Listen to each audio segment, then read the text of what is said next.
السلام علیکم ورحمۃ اللہ وبرکاتہ۔ امن و امان ہزار نعمت ہے۔ معزز سامعین و سامعات، امن و امان بہت بڑی نعمت ہے، کیونکہ معاشرہ پرامن ہو تو اس میں بسنے والے لوگ اطمینان بخش زندگی بسر کرتے ہیں۔ چھوٹے بڑے، مرد و عورتیں، مالدار اور فقراء سب خوشحال رہتے ہیں، کوئی خوف و ہراس نہیں ہوتا، اور معاشرے کا ہر فرد اپنی جان، اپنے مال اور اپنے اہل و عیال کے بارے میں بے فکر ہو جاتا ہے، اور ہر شخص اپنے فرائض بخیر و خوبی سر انجام دیتا ہے۔ اس کے برعکس اگر معاشرے میں امن و امان نہ ہو، نہ جانیں محفوظ ہوں اور نہ مال و دولت کو تحفظ حاصل ہو، جہاں عزتوں کو پامال کیا جاتا ہو، اور جہاں دن دہاڑے یا رات کے اندھیرے میں اسلحہ کی نوک پر گھروں، گزرگاہوں اور بازاروں میں ڈاکہ زنی کے واقعات عام ہوں، جہاں ہر شخص اپنے اور اپنے اہل و عیال کی سلامتی کے بارے میں فکر مند رہتا ہو، وہاں جینا حرام ہو جاتا ہے۔ ڈر اور خوف کی وجہ سے رات کا سکون برباد ہو جاتا ہے۔ بدامنی اس قدر خوفناک چیز ہے کہ جب سال ہر سال کی خون پسینے کی کمائی چند منٹوں میں لٹ جائے، اور عزت جس کے تحفظ کے لیے انسان اپنی جان تک قربان دے دیتا ہے، وہ نعوذ باللہ تار تار ہو جائے، تو اس لوٹ مار کا نشانہ بننے والے افراد یہ تمنا کرتے ہیں کہ کاش زمین کا سینہ پھٹ جائے اور وہ اس میں دفن ہو جائیں۔ جو معاشرہ بدامنی کا شکار ہوتا ہے اور اس میں انتشار، فساد اور لاقانونیت عام ہوتی ہے، اس میں لوگ اپنے فرائض سے عہد برا نہیں ہو پاتے، بلکہ حقوق و فرائض کی ادائیگی میں واضح طور پر خلل نظر آتا ہے۔ یہی وجہ ہے کہ جب حضرت ابراہیم علیہ السلام اپنے اہل و عیال کو بے آب و گیاہ وادی یعنی مکہ مکرمہ میں چھوڑ کر جانے لگے، تو انہوں نے اس جگہ کے باسیوں کے لیے سب سے پہلے امن و امان کی دعا کی تھی۔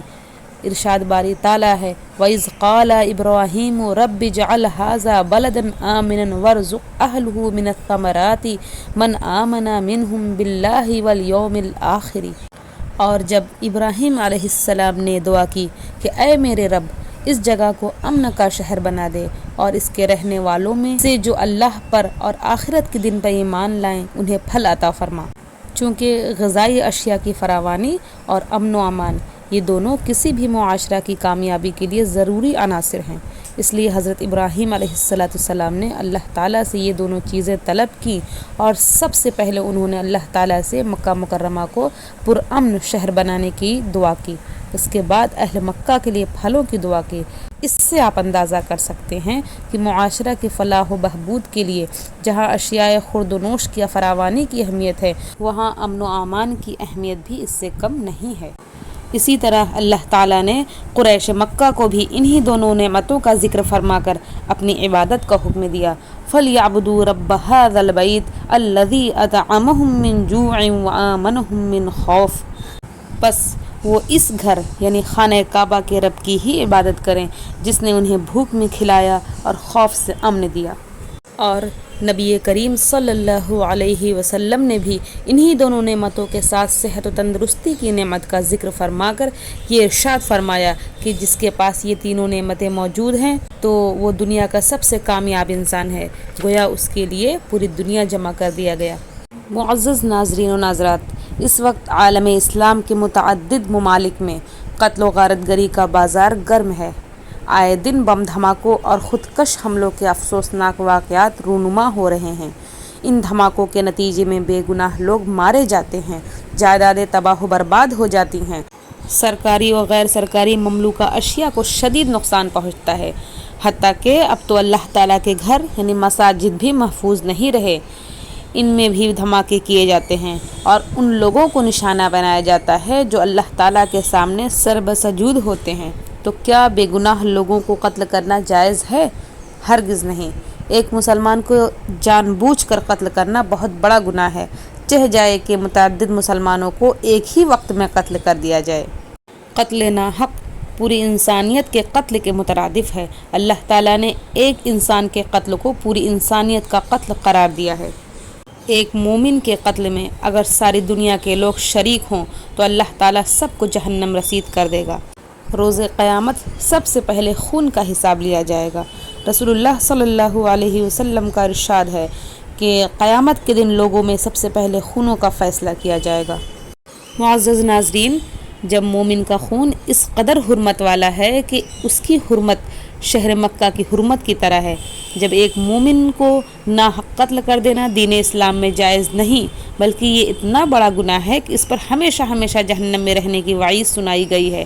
تو پھر یہ کیوں کر جائز ہو سکتا ہے کہ بم دھماکوں کے ذریعے یا گھات لگا کر اندھا دھند فائرنگ کے ذریعے بے گناہ لوگوں کو قتل کر دیا جائے، معصوم جانوں کو ظلم و بربریت کا نشانہ بنایا جائے، قتل و غارت گری کے واقعات کے ذریعے مسلمانوں میں خوف و ہراس پھیلایا جائے، یا مسلم معاشرے میں ظلم و زیادتی کا بازار گرم کر کے اس میں بدامنی پھیلائی جائے۔ عزیز ساتھیوں، فساد بپا کرنے والے کے لیے سزا ہے۔ جو شخص بھی معاشرہ کی امن و امان کو خراب کرنے پہ تلا ہوا ہو، ڈاکہ زنی اور قتل و غارت گری کے ذریعے بدامنی پھیلا رہا ہو، شریعت میں اس کی سزا قتل ہے، کیونکہ جو شخص اپنے مسلمان بھائیوں کے خون کا پیاسا ہو، لوٹ مار کرتا ہو، اس سے نہ لوگوں کی جانیں محفوظ ہوں اور نہ ان کے مال محفوظ ہوں، تو ایسے شخص کو زندہ رہنے کا کوئی حق نہیں۔ حاکم وقت یا اس کے نائب پر فرض ہے کہ وہ امن و امان کے قیام اور رعایا کی جانوں، عزتوں اور ان کے مالوں کی تحفظ کے لیے اس کی گردنیں اڑا دے۔ یہی سزا ہے زمین میں فساد بپا کرنے والے کی۔ معزز سامعین، بعض لوگ جو بم دھماکے اور خودکش حملے کرتے ہیں، وہ ان کارروائیوں کے جواز کے لیے ایک دلیل یہ دیتے ہیں کہ دیکھیں حکومت بھی تو دہشت گردی کو ختم کرنے کے نام پر بے گناہ لوگوں کو مار رہی ہے، تو ہم اس کے جواب میں کیوں خاموش رہیں اور ہم ایسی کارروائیاں کیوں نہ کریں؟ ہم ان سے یہ پوچھتے ہیں کہ یہ حکومت یا فوج کی اس طرح کی کارروائیوں کے جواب میں خودکش حملوں یا بم دھماکوں کے ذریعے عام لوگوں کو نشانہ بنانا کون سی عقل مندی ہے، اور بے گناہ لوگوں کو جان سے مار دینا کون سا انصاف ہے؟ ان بیچاروں کو کس جرم کی پاداش میں مارا جاتا ہے جن کا حکومت یا فوج سے کوئی تعلق نہیں ہوتا؟ افلا تعقلون۔ پھر آپ ذرا غور کریں کہ یہ لوگ جو اس طرح کی کارروائیاں کر کے بدامنی پھیلاتے ہیں اور فساد بپا کرتے ہیں، کیا ان کی انہی کارروائیوں کی وجہ سے آج دشمنان اسلام امت مسلمہ کو دہشت گرد نہیں قرار دے رہے، اور کیا وہ انہی کی وجہ سے اسلام کے خلاف پروپیگنڈا نہیں کر رہے؟ تو اسلام اور امت مسلمہ کی بدنامی کا سبب کون بن رہا ہے؟ اور جو لوگ اپنی نسبت دین کی طرف کرتے ہیں اور جن کا تعلق منبر و محراب سے ہوتا ہے، جب وہ ان کارروائیوں کا اعتراف کرتے ہیں تو کیا ان کی وجہ سے منبر و محراب کی بدنامی نہیں ہو رہی؟ کیا وہ اپنے ان اعمال کے ذریعے اعدائے اسلام اور ان کے پروردہ حکمرانوں کو مساجد، مدارس اور اسلامی مراکز کے خلاف زبان درازی کرنے اور ان کے خلاف کارروائی کرنے کا موقع نہیں مہیا کر رہے؟ ہم ان لوگوں سے اپیل کرتے ہیں کہ بخدا ذرا سوچیں اور تمہاری وجہ سے امت مسلمہ جو نقصان اٹھا رہی ہے اس کا صحیح اندازہ کر کے اپنے ان کارروائیوں سے باز آ جائیں اور اسلامی معاشرہ کو بدامنی، دہشت گردی اور قتل و غارت گری کے بجائے امن و سلامتی کا گہوارہ بنائیں، اور مسلمانان عالم کو خوف و ہراس کی بجائے اطمینان سے زندگی بسر کرنے کا موقع دیں۔ آج کی یہ ویڈیو